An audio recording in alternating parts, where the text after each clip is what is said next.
자, 오늘 본문에서 바울은 이 복음과 성화의 교리에 대해서 다루고 있습니다. 자, 바울은 지금 이 말씀에서 빌립보 교회에 속한 참된 성도를 대상으로 이 말을 하고 있는 것입니다. 자, 그 성도들은 그리스도의 복음을 듣고 그 복음을 통하여 성령님께 부르심을 받았습니다.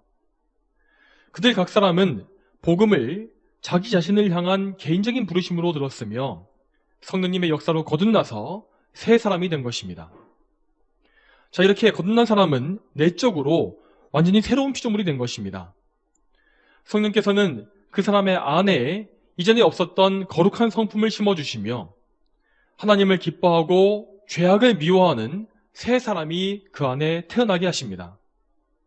이제 죄를 사랑하던 옛사람은 십자가에 못 박혀 죽었으며 계속해서 그 옛사람을 죽여나가는 과정이 시작됩니다. 그러므로 성도는 그 삶 자체가 완전히 변화될 수밖에 없는 것입니다. 자, 그러한 삶 전체의 변화에 대해서 바울은 무엇이라 말합니까? 오늘 본문에 따르면 바울은 그리스도의 복음에 합당하게 생활하는 것이라고 말합니다. 자, 여기서 생활하다라고 번역된 단어는 이 헬라어 원어에서 시민으로서 살다, 시민으로서 의무를 이행하다라는 의미를 갖고 있다고 합니다. 자, 지금도 그렇지만 이 고대 사회에서도 한 국가의 시민이 된다는 것은 시민으로서의 권리를 누리는 것과 동시에 합당한 책임을 요구하는 것이었습니다. 그 나라의 법을 지키고 그 나라의 세금을 내며 그 나라의 국방을 위한 봉사를 제공하는 등 시민의 책임은 대단히 막중했습니다. 자, 이러한 책임을 다하지 않는 사람은 시민권을 박탈당했으며 그 권리 역시 전혀 누릴 수가 없었습니다.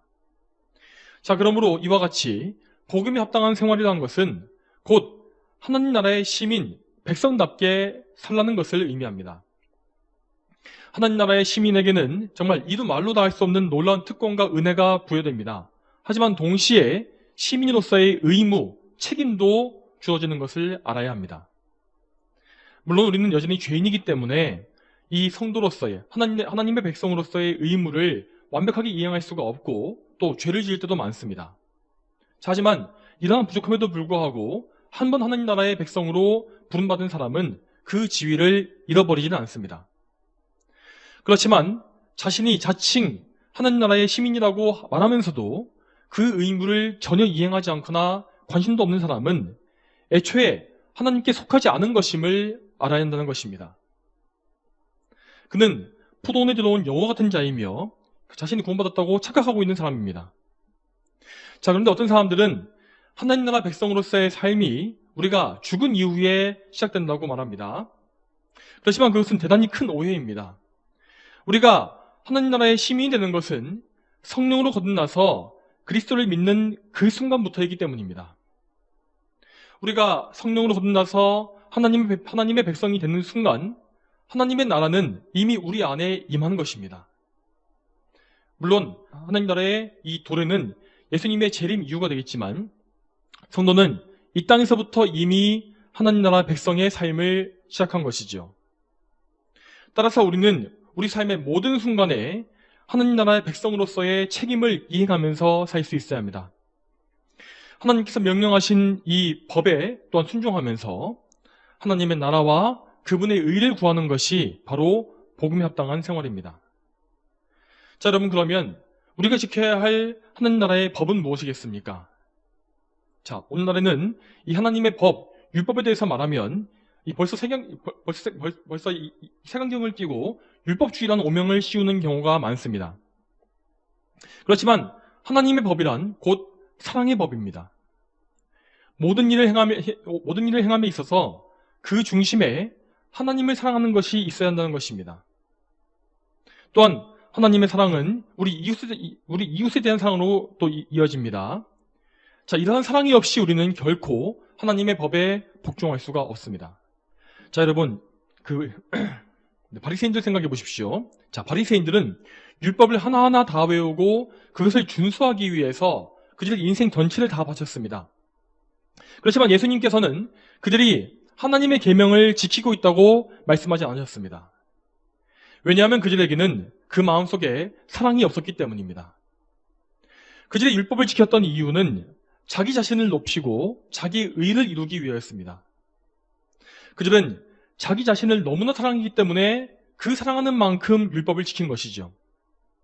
그렇지만 하나님을 사랑하는 참된 백성은 자기 자신을 위해 살지 않으며 오직 하나님께서 기뻐하시는 것을 구하며 삽니다. 또한 하나님께서 기뻐하시는 바는 그분의 말씀인 성경에 다 나와 있기 때문에 성도는 이 성경을 사랑하고 그것을 늘 가까이 하게 되어 있는 것입니다. 그래서 하나님을 사랑하는 백성은 하나님의 모든 말씀을 하나하나 살피면서 그 말씀을 기준으로 자신의 삶을 살게 됩니다. 자신의 말과 행동과 생각, 이 삶의 방향과 목표와 진로, 인간관계, 가장 사소한 것까지도 모든 면에서 말씀에 무엇이라고 나와 있는지를 먼저 생각하고 살핀다는 것입니다. 그렇기 때문에 여러분, 우리에게는 하나님의 계명이 너무나 소중합니다. 하나님을 사랑하기 때문에, 또한 하나님의 마음에 합한 사람이 되고 싶기 때문에, 하나님을 영광스럽게 하고 싶기 때문에 우리는 그 사랑의 기준이 되는 계명을 사랑하는 것이죠. 자, 여러분, 제가 말씀드린 이 참된 사랑이 바로 하나님 나라 백성의 특징입니다. 그 사랑이 없는 채로 이 세상을 사랑하고 자기 자신을 사랑하고 하나님께서 기뻐하시는 것에는 관심이 없는 사람은 결코 하나님 나라에 속한 것이 아닙니다. 마찬가지로 모든 것의 절대적인 기준을 말씀에 두지 아니하고 이 세상의 기준과 사람들의 여론과 목소리를 따라 사는 사람들은 그들 역시 하나님 나라 백성이 아닌 것입니다. 자, 그런 의미에서 지금 오후 예배 시간에 계속 설교하고 있는 그 웨스트민스터 소유리 문답의 내용을 잘 공부해 보시기 바랍니다. 자, 지금 우리는 이 소유리 문답의 두 번째 부분을 살펴보고 있는데, 자, 그 두 번째 부분의 내용이 바로 하나님 나라의 백성의 본분, 그 의무이기 때문입니다. 여러분, 우리가 정말로 그리스도의 복음을 믿고 구원을 받았다면 정말 그 복음에, 그 구원에 합당하게 사는 것이 무엇인지 그것을 알고 순종하고자 하는 열망이 있어야 하지 않겠습니까? 나를 구원하신 하나님을 위해 살고 그분을 영원히 즐거워하며 또한 그분을 높이는 것, 그것이야말로 정말 우리의 심장을 뛰게 하는 우리의 꿈이 되어야 합니다. 저와 여러분이 정말 하나님의 은혜로 말미암아서 이 마음을 품을 수 있게 되기를 소망합니다. 자, 계속 이어서 바울은 이렇게 말합니다. 이는 내가 가서 너희를 보든지 떠나 있든지 라고 했습니다. 이 본문 앞에서 나온 말씀에서 바울은 자신이 석방되어서 빌립보 교회에 다시 방문할 수 있을 것이라는 소망을 표현했었습니다. 그렇지만 여기에서 바울은 그의 석방 여부와 관계없이 그가 빌립보 교회에 있든지 없든지 간에 빌립보 교회 성도들이 항상 성도다운 생활을 해야 한다고 말하고 있는 것입니다. 다시 말해서 바울이 석방되더라도 너무 들뜨지 말아야 하고 또 반대로 석방되지 않는다 할지라도 낙심하지 말아야 한다는 것이죠. 이처럼 그리스도인은 자신의 환경이나 상황과 관계없이 오직 하나님께서 기뻐하시는 것이 무엇인지에만 늘 집중하고 순종할 수 있어야 합니다.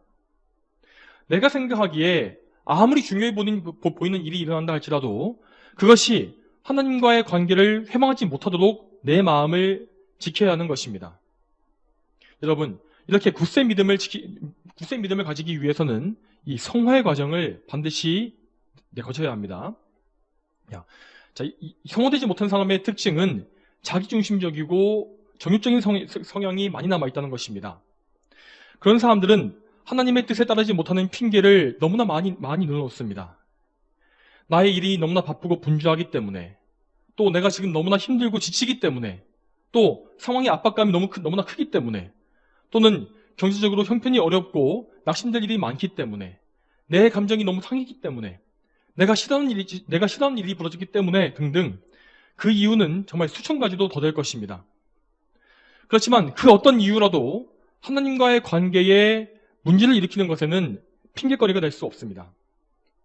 왜냐하면 하나님은 우리의 모든 것들을 다 넘어서 가장 궁극적인 목표가 되시는 분이시기 때문입니다.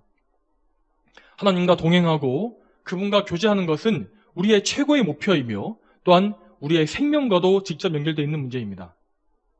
자, 우리가 아무리 거듭난 성도라 할지라도 하나님께로부터 멀어지면 온갖 시험거리와 죄에 빠지게 되어 있습니다. 그러므로 하나님을 최고로 섬기지 못하는 것은 우리의 가장 큰 죄이며 또한 인생의 낭비이고 영적인 손해입니다. 그러므로 우리는 연약한 믿음에 머물러 있어서는 안 됩니다. 자, 우리에게 자주 문제를 일으키는 원인들을 파악하고 그것이 나의 영적 상태에 영향을 끼치지 못하게끔 싸워야 합니다. 자, 이 싸움에는 꾸준한 기도가 반드시 필요합니다. 하나님께 나의 연약함을 아뢰고, 자, 그것이 더 이상 하나님과의 관계를 방해하지 못하게끔 도와달라고 열심히 간구해야 하는 것입니다. 자, 다시 계속 이어서 본문을 보겠습니다. 자, 본문의 27절의 후반부에서 28절의 초반부를 이어서 보게 되면 바울은 이 빌립보 교회 성도들에게서 듣고 싶은 소식이 무엇인지를 두 가지로 말하고 있습니다. 자, 첫 번째는 그들이 한 영 안에서 굳게 서서 한 마음으로 복음의 믿음을 위하여 함께 협력하는 것이라고 하였고, 두 번째는 어떤 일에도 대적자들 때문에 놀라지 않는 것이라고 했습니다. 자, 그리고 28절 뒷부분에서 바울은 이 두 가지가 그들에게 구원의 증거가 된다고 말했습니다. 또한 여기에서 말하는 두 가지의 증거는 앞에서 말했던 복음에 합당한 생활이 무엇인지를 설명하는 것이기도 합니다. 다시 말해서 복음에 합당한 생활을 합당하게 살아가는 참된 성도는 믿음을 위해 함께 협력하게 되며 또한 복음의 대적자들을 이길 수 있다는 것이죠. 그럼 먼저 첫 번째 증거를 살펴보겠습니다. 자, 한 영 안에 굳게 서서 한 마음으로 라는 말씀은 무슨 의미이겠습니까? 이 말씀은 성도들이 성령 안에서 한 마음으로 일치해야 한다는 것을 의미합니다. 자, 성도의 연합과 일치에 대해서 대한 말씀은 에베소서 4장 3절부터 6절까지 나와 있습니다. 화평이 맺는 줄로 성령께서 하나 되게 하신 것을 힘써 지켜라. 몸도 하나이며 성령도 한 분이시니 이와 같이 너희가 부르심의 한 소망 안에서 부르심을 받았다. 주님도 한 분이시고 믿음도 하나이며 세례도 하나이며 하나님도 한 분이시니 곧 만유의 아버지이시다. 그분은 만유 위에 계시고 만유를 통하여 만유 안에 계신다. 이 말씀과 같이 우리 성도가 하나로 일치한다는 것은 어떤 인간적인 기준에 의한 것이 아닙니다. 인간이 만든 모임은 같은 생각이나 같은 취향과 같은 이익과 같이 어떤 인간적인 목적을 공유하는 것입니다.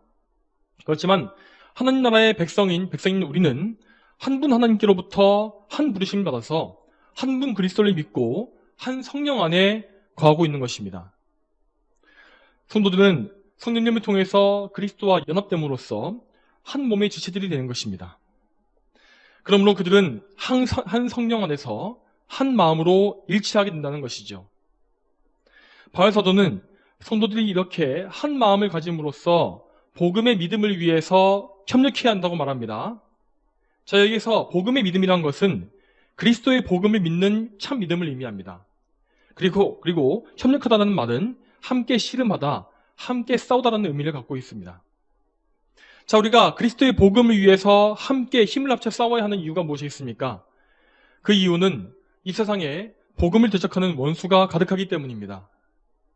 복음의 궁극적인 원수는 마귀이고 마귀는 죄에 속한 권세를 사용해서 복음을 공격합니다.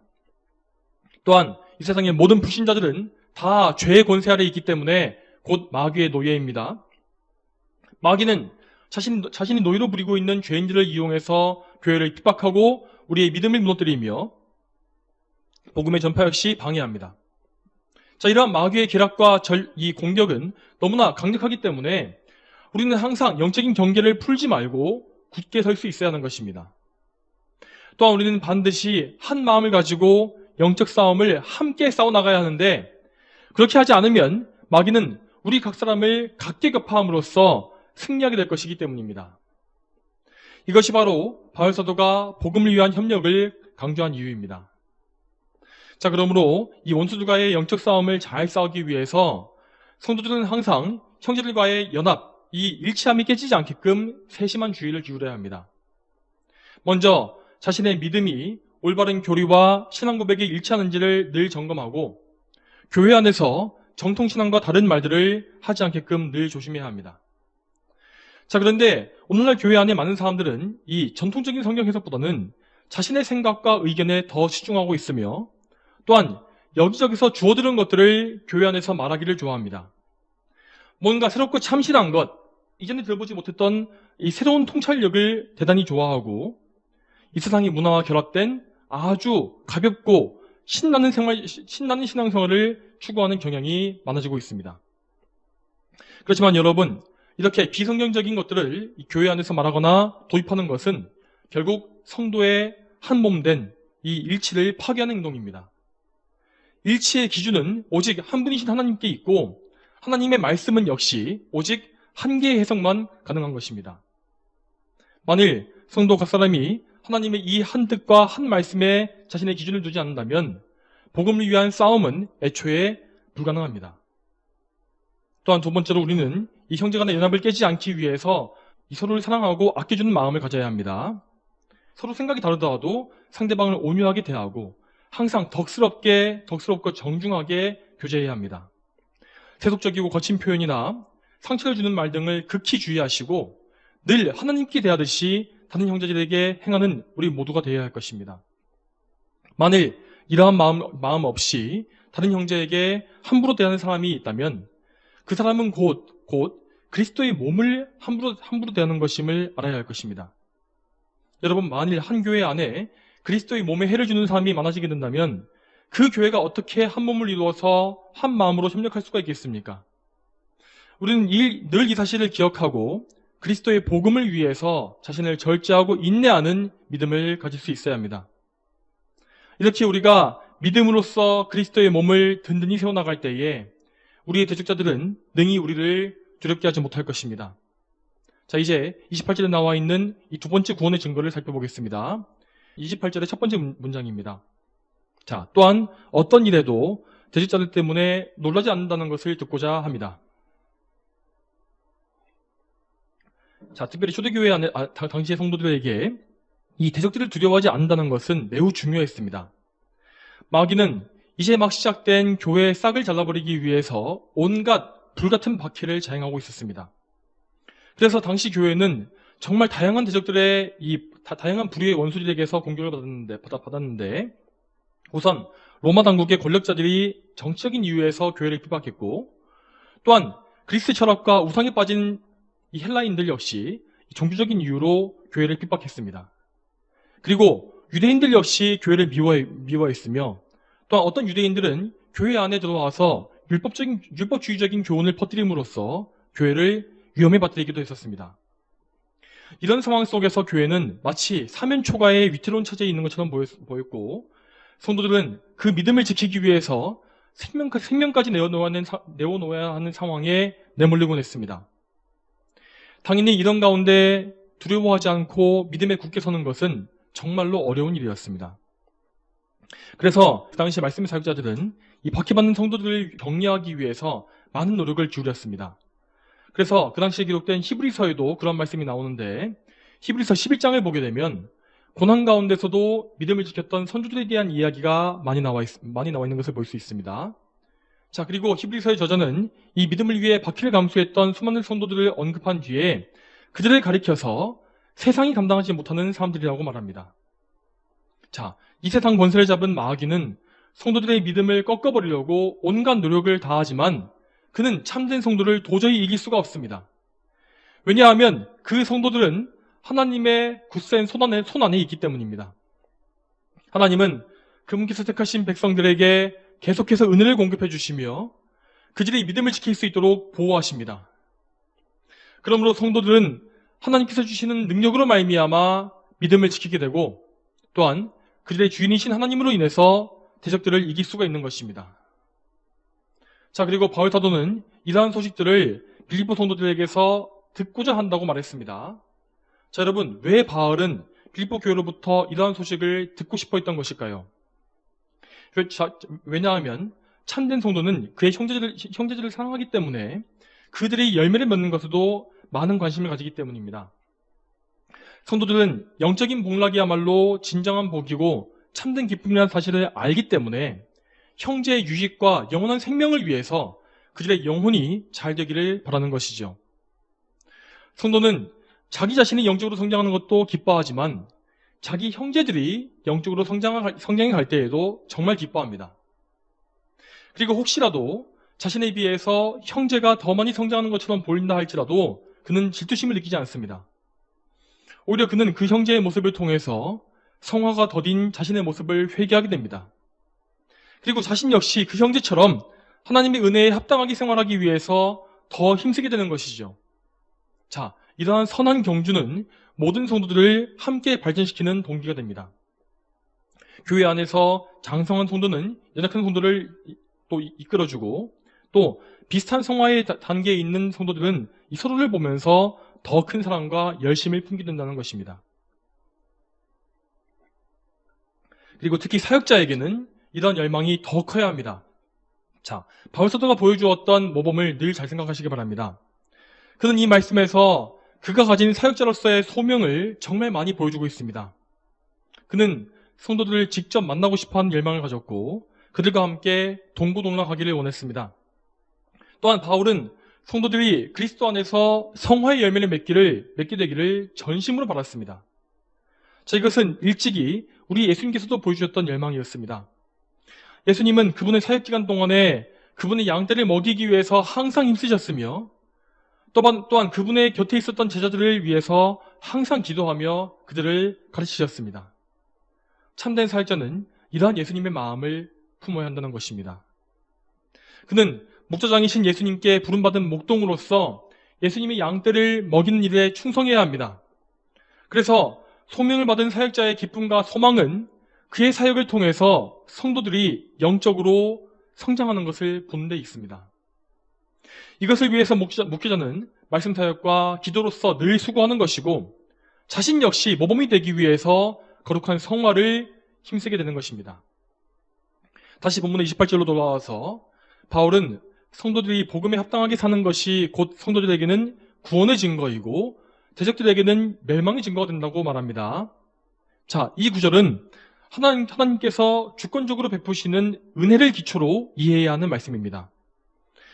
하나님께서는 그분께서 주권으로 택하신 성도들에게 은혜로서 믿음을 주시며 또한 그들이 그 믿음을 지킬 수 있는 능력 역시 은혜로서 베풀어 주십니다.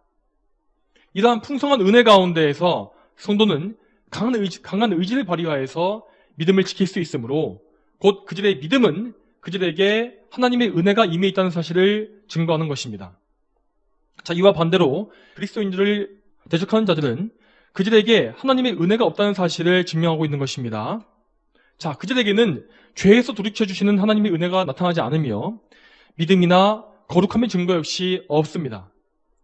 또한 이들은 이 성도들이 믿음을 더 지킬수록, 더 열심히 지킬수록 더 박해를 심하게 하는 것을 볼 수 있는데 이로써 그들은 자신들이 복음을 얼마나 미워하는지를 증명하고 있는 것입니다. 그러므로 성도들은 이 박해받을 때에도 두려워할 필요가 전혀 없습니다. 설령 우리가 믿음 때문에 이 세상에서 많은 것을 잃게 되고 또한 엄청난 고생을 한다 할지라도 하나님의 은혜만 우리에게 있다면 우리에게는 아무 걱정이 없는 것입니다. 예수님께서도 팔복을 말씀하실 때에 자, 팔복의 맨 마지막에 의를 위하여 박해받는 자는 복되다. 하늘나라가 그들의 것이기 때문이다. 라고 하시지 않았습니까? 자, 여러분, 우리가 팔복이라 부르는 이 말씀이 무엇을 의미합니까? 자, 흔히 우리가 팔복을 말하게 되면 우리는 복에 대해서 집중하는 경향이 있습니다. 그렇지만 이 말씀은 이 복을 말하기에 앞서서 참된 성도의 증표가 무엇인지를 말하고 있는 것입니다. 즉 예수님께서는 성도의 증표 중에 한 가지로서 의를 위하여 박해받는 것을 말씀하신 것입니다. 이 말씀대로 성도는 의를 위하여 박해받게 되어 있는데 그 이유는 이 세상이 불의함으로 하나님의 의로우심을 미워하기 때문입니다. 그렇지만 이렇게 의를 위해서 박해받는 성도에게는 영원한 복락이 약속되어 있습니다. 예수님은 분명히 말씀하시기를 하늘나라가 그들의 것이라고 말씀하시지 않았습니까? 또한 여기에 이어서 예수님은 이렇게 말씀하십니다. 마태복음 5장 11절부터 12절 말씀에 이렇게 나와 있습니다. 나 때문에 사람들이 너희를 모욕하고 박해하며 거짓으로 너희를 대항하여 온갖 악담을 할 때에 너희는 복되니 기뻐하고 즐거워하여라. 하늘에서 너희 상이 크기 때문이다. 너희보다 먼저 있었던 선지자들을 이와 같이 박해했었다. 성도 여러분, 우리가 참으로 그리스도께 속한 참된 성도라면 우리의 삶에는 반드시 크고 작은 박해가 찾아올 것입니다. 물론 이 박해는 각 시대별로 그 정도가 다르고 또한 성도 각 사람마다 그 분량 역시 다 다릅니다. 그렇지만 우리가 이 세상에 사는 동안에 마귀는 반드시 우리를 대적할 것이기 때문에 우리는 반드시 크고 작은 박해에 직면할 수밖에 없습니다. 그렇지만 그런 박해의 때에도 우리는 아무것도 두려워할 필요가 없습니다. 하나님께서 대적들에게 박해를 허용하시는 이유는 그분께서 대적들보다 약하시기 때문이 아닙니다. 하나님은 그들의 박해를 통해서 오히려 교회를 더 굳게 세우시고 또한 우리를 훈련시키셔서 더 강한 믿음을 가지게 하십니다. 또한 우리가 반드시 기억해야 될 사실은 하나님께서 더 많은 상급과 칭찬을 주실 사람에게 박해를 허락하신다는 사실입니다. 여러분, 예수님께서는 말씀하시기를 너희보다 먼저 있었던 선지자들을 이와 같이 박해했었다 라고 하시지 않습니까? 자, 구약시대의 선지자들이 왜 그렇게도 많은 핍박과 고통을 감수해야 했습니까? 그들은 이 땅에 사는 동안 온갖 핍박을 당하면서 눈물을 양식처럼 먹었지만 그 믿음으로 인해서 하늘에서 큰 상을 얻게 되었습니다. 여러분, 또한 이 선지자에 대한 말씀은 예수님 당신 자신을 가리키는 것이기도 합니다. 예수님께서 우리를 위해서 담당하신 삼중직에는 분명히 선지자의 직분이 포함되어 있습니다. 예수님은 이 땅에서 선하신 선지자로서 하나님의 말씀을 정확하게 선포하셨습니다. 그렇지만 그분은 오히려 그 올바른 복음의 말씀 때문에 대적들에게 많은 박해를 받으셨습니다. 그럼에도 불구하고 예수님은 끝까지 하나님께 순종하시고 선지자로서의 사명을 완수하셨습니다. 또한 그분은 마지막 십자가 위에서도 말씀의 사역을 멈추지 아니하셨으며 또한 십자가에서 못 박히신 당신 자신을 통해서 그분 자신을 통해서 복음을 계시하는 일을 계속하셨습니다. 예수님은 이렇게 많은 박해를 받으시고 목숨을 내어주셨지만 오히려 그 죽으심을 통해서 이 세상을 이기신 것입니다. 예수님은 죽으심을 통해서 죄와 사망의 권세를 파괴하시고 마귀를 이기셨으며 마침내 하늘로 올라가셔서 영원한 영광을 취하셨습니다. 여러분, 우리는 이 세상을 이기신 예수님의 안에 있기 때문에 이미 이 세상을 이긴 것입니다. 이 세상의 강한 권세는 우리의 믿음을 공격하고 핍박하겠지만 그들의 힘과 능력은 곧 꺾이고 말 것입니다. 왜냐하면 다시 오실 예수님께서 철장으로 그들을 다스리시며 교회를 영원롭게 해주실 것이기 때문입니다. 그러므로 여러분, 항상 그리스도 예수님을 바라보시고 그분께서 주신 복음을 생각하십시오. 우리는 예수님의 복음을 통해서 구원을 얻고 그분의 소유가 된 백성입니다.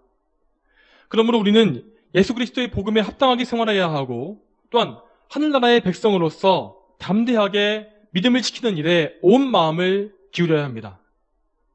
이 사실을 기억하시면서 항상 하나님의 영광을 위해서 사시는 여러분이 다 되시기를 축복합니다. 다 함께 기도하시겠습니다. 하나님 아버지, 오늘도 빌립보서의 말씀을 통해서 우리가 하늘나라의 백성으로 사는 것이 무엇인지를 생각하게 하심에 감사드립니다. 하나님, 참으로 저희가 많은 죄와 많은 연약함으로 인하여서 이 하나님의 계명에 순종하지 못하고 또 하늘나라의 백성답지 못한 삶을 살 때가 참 많습니다. 하지만 주님, 저희를 불쌍히 여기사 저희에게 그 사죄하심의 은혜를 베풀어 주시고 참으로 저희가 죄 사함을 입고 또 이 죄에서 참된 자유를 얻어서 하나님을 깊이 사랑하는 가운데 복음에 순종하는 삶을 살 수 있도록 주의 역사해 주시옵소서. 감사드리오며 예수님의 이름으로 기도 올립니다. 아멘.